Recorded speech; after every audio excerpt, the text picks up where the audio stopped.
Madam Speaker, Deputy Prime Minister Tharman Shanmugaratnam had explained in Parliament in 2009 that CEO succession planning at Temasek is a key responsibility of its Board of Directors. The Temasek Board conducts annual leadership succession reviews as a matter of good governance. As reported annually since 2004 in the Temasek Review, the Temasek Board has a board committee which reviews and makes recommendations to the Temasek Board on management leadership development and succession planning for key positions. This includes board as well as CEO succession plans. For CEO succession, the Temasek Board reviews and tracks a list of candidates annually. These include those from within the company as well as those from outside Temasek, both in Singapore and abroad. This confidential list of candidates ranges from those who can step in immediately to younger candidates who could be potential successors beyond the 5-year period. The Temasek Board meets with potential successors regularly to get to know them and assess their suitability, including young potential candidates early in their careers, inside as well as outside of Temasek. The timing and candidate for CEO succession are the purview of the Temasek Board.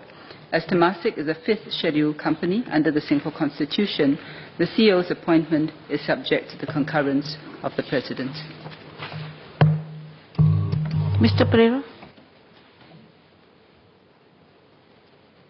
Thank you, Madam. And I thank the SMS for her detailed answer. Just a few supplementary questions. Would the SMS be in a position to share why the CEO succession was deemed necessary and timely in 2009 when one attempt was made, but subsequent to that there's not been a succession event that occurred? Is it because in the view of the board that it has become less necessary, or is it because of the inability to find a suitable candidate? So that is my first supplementary question. Secondly, if it is in relation to finding a suitable candidate, with your permission, Madam, may I just quote very briefly from Hansard for my second question? Very briefly, please. Yes.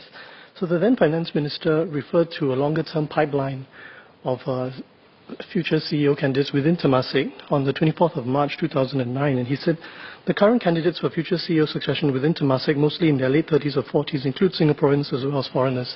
And this was after Mr. Goodyear had been announced already, so there would appear to have been a longer-term pipeline of candidates then in 2009. So in respect of, if the answer is the inability to find suitable candidates, I'd like to ask why some of those candidates that had been identified then were not considered and have not been already put in place. And then the third and last SQ is, does Temasek recommend any retirement age for senior management positions? I'm sorry, let me just rephrase that.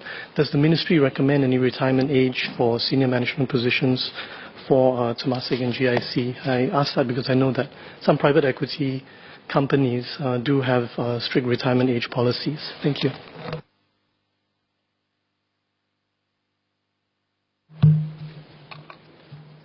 Madam Speaker, I thank the member for his supplementary questions.